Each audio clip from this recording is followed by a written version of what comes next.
Kadapa mayor Suresh బాబును పదవి నుండి తొలగిస్తూ ఉన్నారు. అయితే మేయర్ పదవి నుంచి తొలగిస్తూ తాజాగా ఉత్తర్వులు కూడా జారీ అయ్యాయి. సురేష్ బాబును తొలగిస్తూ మున్సిపల్ శాఖ అధికారులు ఉత్తర్వులు జారీ చేశారు. అయితే విజిలెన్స్ అండ్ ఎన్ఫోర్స్మెంట్ విచారణ నివేదిక ఆధారంగానే నిబంధనలకు విరుద్ధంగా పనులు చేశారని ఆరోపణలైతే ఉన్నాయి. అంతేకాకుండా ఎమ్మెల్యేలతో విభేదాలే కారణమంటూ వైసీపీ వర్గాలు కూడా వెల్లడిస్తూ ఉన్నాయి. ఇంతకీ దీనికి కారణాలు ఏంటని తెలుసుకుందాం. ఇప్పుడు దీని గురించి పూర్తి సమాచారం అందించడానికి మా ప్రతినిధి శర్మ లైన్లో ఉన్నారు. శర్మ, ప్రస్తుతానికి కడప మేయర్ సురేష్ బాబుకు పదవి గండం ఉందన్నట్టుగా తెలుస్తుంది. మేయర్ పదవి నుంచి తొలగిస్తూ ఉత్తర్వులు కూడా జారీ అయ్యాయి. దీనికి సంబంధించిన పూర్తి వివరాలేంటి? కౌసల్య, కడప మేయర్ సురేష్ బాబుకు సంబంధించి రెండోసారి రాష్ట్ర ప్రభుత్వం ఆయన మేయర్ పదవి నుంచి తొలగిస్తూ ఉత్తర్వులు జారీ చేయడం జరిగింది. గతంలో కేవలం నోటీస్ ఇచ్చి ఉత్తర్వులు ఇచ్చినప్పటికీ ఈసారి తాజాగా అయితే నిన్న విడుదల చేసినటువంటి ఉత్తర్వులు గెజిట్ నోటిఫికేషన్ కూడా ఇవ్వడం జరిగింది. అంటే తీరా ఈ పదవి తొలగింపు వ్యవహారంలో చాలా కీలకమైనటువంటి నిర్ణయం ప్రభుత్వం తీసుకున్నట్టు కనిపిస్తుంది. మొత్తానికి ఏదైతే మేయర్ చెందినటువంటి మేయర్ కుటుంబ సభ్యులు ఎవరైతే ఆయన సతీమణి తర్వాత ఆయన కుమారుడు ఎవరైతే అమ్మరు తర్వాత జేసీ ఎవరైతే ఉన్నారో వాళ్ళిద్దరికి సంబంధించినటువంటి వర్ధిని కన్స్ట్రక్షన్స్ అనేటువంటి ఒక కాంట్రాక్ట్ కంపెనీ చిన్నది. ఈ కాంట్రాక్ట్ కంపెనీ ఆధ్వర్యంలో కడప కార్పొరేషన్ సంబంధించినటువంటి కొన్ని వార్డుల్లో దాదాపు 35 లక్షల రూపాయలు చేసేటువంటి రోడ్లు డ్రైన్లు పనులు చేయడం జరిగింది. మున్సిపల్ చట్టం ప్రకారం ఏదైతే ఉందో మున్సిపల్ మేయర్ గా ఉన్న కార్పొరేషన్ మేయర్ గా ఉన్నటువంటి వ్యక్తికి సంబంధించిన బంధువులు కానీ అతనికి సంబంధించిన సంస్థలు కానీ ఎటువంటి కాంట్రాక్టులు నిర్వహించకూడదు. అయితే వీరు వర్ధిని కన్స్ట్రక్షన్ ద్వారా ఈ 35 లక్షల రూపాయల ప్రజా ప్రయోజనమైనటువంటి పనులు చేయడం అది చట్టబద్ధం కాదు అనేటువంటి నేపథ్యంలో ఫస్ట్ నోటీస్ ఇవ్వడం జరిగింది.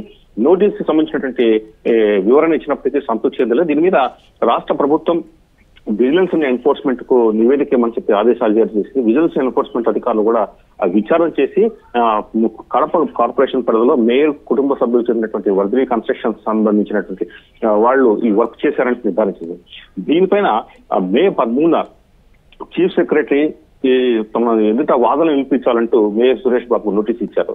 అయితే మేయర్ 14న అతను హాజరు కాకపోవడంతో మే 14న అతను మేయర్ పదవిని తొలగిస్తూ కూడా ఉత్తర్వులు జారీ చేశారు.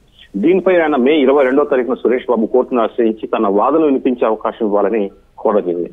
అయితే ఇదంతా జరుగుతుండగానే జూలై 18న ఏదైతే ప్రభుత్వం అనర్హత ఉత్తర్వులు ఇచ్చిందో వాటిని రద్దు చేస్తూ గౌరవ హైకోర్టు ఉత్తర్వులు జారీ చేసింది. దీనిపై కోర్టు ఇచ్చినటువంటి అంశం ఏంటంటే అతని వాదనలో మరొకసారి విన్న తర్వాత అప్పుడు నిర్ణయం తీసుకున్నటువంటి కోర్టు సూచనల మేరకు ఆగస్టు 13వ తారీఖున వివరణ ఇవ్వాలని సురేష్ బాబుకు మళ్ళీ ప్రిన్సిపల్ సెక్రటరీ చేయడం నోటీస్ జారీ చేయడం జరిగింది. ఈ నేపథ్యంలోనే సెప్టెంబర్ 3వ తేదీన తన వాదన మరోసారి వినిపించారు. అయితే అయినప్పటికీ కూడా సంతృప్తి చెందినటువంటి మున్సిపల్ శాఖ సెప్టెంబర్ 23వ తారీఖున మేయర్ పదవి నుంచి తొలగిస్తూ తాజాగా ఉత్తర్వులు జరిగింది. కౌసల్య, ఇది మొత్తానికి ఈ వ్యవహారం మొదలు కావడానికి ఈ ఎమ్మెల్యే మాధవిరెడ్డికి కడప ఎమ్మెల్యే అలాగే మేయర్ సురేష్ బాబుకు మధ్య గొడవ జరగడానికి ఏదైతే కూటమి ప్రభుత్వం అధికారంలోకి వచ్చిన కొద్ది రోజుల తర్వాత మున్సిపల్ కార్పొరేషన్ పరిధిలో ఆటోలు చెత్త తొలగించేటువంటి ఆటోలు ఏదైతే క్లాబ్ కార్యక్రమం కింద వినియోగిస్తున్నారో వాటి సంఖ్య తగ్గించింది. దీంతో నగరంలో అనేక చోట్ల చెత్త పెరగకపోవడం చెత్త తొలగింపు అనేది సమస్యగా మారింది. ఏదైతే ఎప్పుడైతే ఆ ఇష్యూ రేజ్ అయిందో అది కూటమి ప్రభుత్వానికి ఇప్పుడు సిట్టింగ్ ఎమ్మెల్యేకి చెడ్డ పేరు వస్తున్నటువంటి కారణం చేతనే వైసీపీ అలా చేస్తున్నారంటూ ఒక ఆందోళన దిగడం జరిగింది ఎమ్మెల్యే ఆధ్వర్యంలో. కొంతమంది టీడీపీ నాయకులు కొంతమంది ఆ చెత్త కడప నగరంలో పేరుకునే చెత్తను తీసుకుపోయి మేయర్ ఇంటి దగ్గర వేయడం జరిగింది. ఇది ఆ రోజు కలకలం రేపించి దాదాపు దీనికి సంవత్సరం దాటింది ఈ వ్యవహారం. అప్పటి నుంచి మేయర్ కు ఎమ్మెల్యేకి మధ్య వివాదం రాజుకుంటూనే ఉంది. దాని తర్వాత ఏదైతే చెత్త మేయర్ ఇంటి దగ్గర వేసిన ఘటన తర్వాత ఎమ్మెల్యేకి మున్సిపల్ కౌన్సిల్ సమావేశంలో మేయర్ పక్కన సీటు వేసేటువంటి అంశం కూడా దాన్ని తీవ్రంగా వ్యతిరేకిస్తూ మేయర్ సీటును తొలగించలేదు. ఎప్పుడైతే ఎమ్మెల్యేకి సంబంధించిన చైర్ తొలగించారో అప్పుడే కుర్చీ వివాదం మొదలైంది. ఈ కుర్చీ వివాదం నేపథ్యంలోనే మేయర్ కు ఎమ్మెల్యేకు మధ్య జరిగిన విభేదాల కారణంగా ఇవాళ ఆయన పదవీచ్యుతుడయ్యే పరిస్థితి ఏర్పడుతుంది. అయితే ఇప్పుడు ఈ అంశానికి సంబంధించి మేయర్ సురేష్ బాబు ఏ విధంగా స్పందించారు? ఆయన తరపు నుండి ఏదైనా మాట్లాడారా? ఇప్పటికైతే స్పందించలేదు. తర్వాత ఈ నోటీస్ పైన తను న్యాయ పోరాటం చేస్తానని గతంలో కూడా అంటే ఇది కొద్ది రోజులుగా తనకు నోటీస్ వస్తుందన్నటువంటి చర్చ జరుగుతోంది. తను తిరిగి న్యాయ పోరాటం చేస్తాను, కోర్టు దీన్ని ఆల్రెడీ గతంలో సవాల్ చేశాను, నాకు అనుకూలంగా వచ్చింది, ఈసారి కూడా నేను కోర్టు ద్వారా పదవిని కాపాడుకునే ప్రయత్నం చేస్తాననే ధీమా అయితే ఆయన వర్గాల నుంచి వ్యక్తమవుతుంది.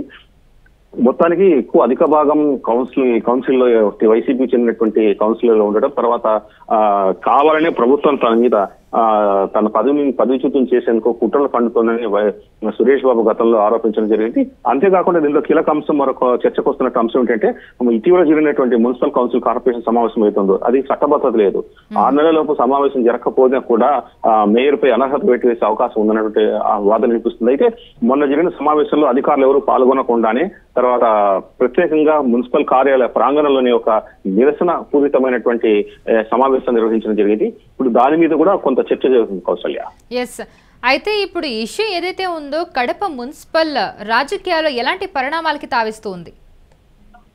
తనకు వైసీపీ కడపలో బలంగా ఉన్నట్టు ఉంది అని చెప్పుకుంటున్న నేపథ్యంలో తర్వాత మొన్నటి ఎన్నికల్లో ఎమ్మెల్యేగా టీడీపీ చెందినటువంటి మాధవరెడ్డి గెలుపొందడం తర్వాత ఒక వైసీపీకి పెద్ద ఎదురు దెబ్బ అని చెప్పాలి. తర్వాత జరిగిన పరిణామాలు వరుసగా 7 అధికారుల కాలంగా జరుగుతున్న పరిణామాలు చూస్తే వైసీపీ నుంచి చాలా మంది కొంతమంది కార్పొరేటర్లు టీడీపీ పంచం చేరడం, తర్వాత టీడీపీ బలంగా సిట్టింగ్ ఎమ్మెల్యే ఉండడం వల్ల తర్వాత అధికార పార్టీ ఉండడం వల్ల కనీసం కౌన్సిల్ సమావేశాలు సజావుగా నిర్వహించుకునే పరిస్థితి జరిగినటువంటి 3 సమావేశాలు కూటమి ప్రభుత్వం వచ్చినటువంటి 3 సమావేశాలు వివాదాస్పదంగా జరిగాయి. ఒక అజెండా అంశాన్ని కూడా ఆమోదించుకున్న పరిస్థితి లేదు. తర్వాత నగరంలో చాలా వరకు అభివృద్ధి పనులు ఆగిపోయాయి.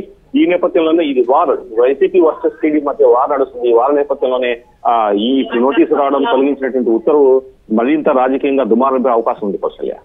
అయితే ఇప్పుడు సురేష్ బాబును తొలగిస్తూ మున్సిపల్ శాఖ ఉత్తర్వులు జారీ చేసింది. మరి ఈ అంశానికి సంబంధించి నెక్స్ట్ తదుపరి కార్యాచరణ ఏ విధంగా ఉండబోతుంది?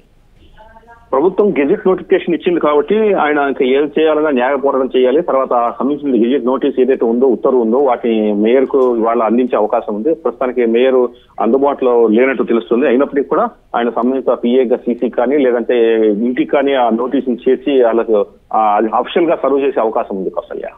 Right Sharma, thank you for the information. ఇప్పుడు కడప మేయర్ సురేష్ బాబు పదవిని విడబోతున్నారని తెలుస్తుంది. అయితే మేయర్ పదవి నుంచి తొలగిస్తూ తాజాగా ఉత్తర్వులు కూడా వెలువడ్డాయి. సురేష్ బాబును తొలగిస్తూ మున్సిపల్ శాఖ అధికారులు ఉత్తర్వులు జారీ చేశారు. విజిలెన్స్ అండ్ ఎన్ఫోర్స్మెంట్ విచారణ చేసి ఒక నివేదికను కూడా అందజేసింది. అయితే ఆ నివేదిక ఆధారంగానే నిబంధనలకు విరుద్ధంగా పనులు చేశారనే ఆరోపణలు అయితే ఉన్నాయి. దీనికి తోడు ఎమ్మెల్యేలతో విభేదాలే కారణమంటూ కూడా వైసీపీ వర్గాలు వెల్లడిస్తూ ఉన్నాయి.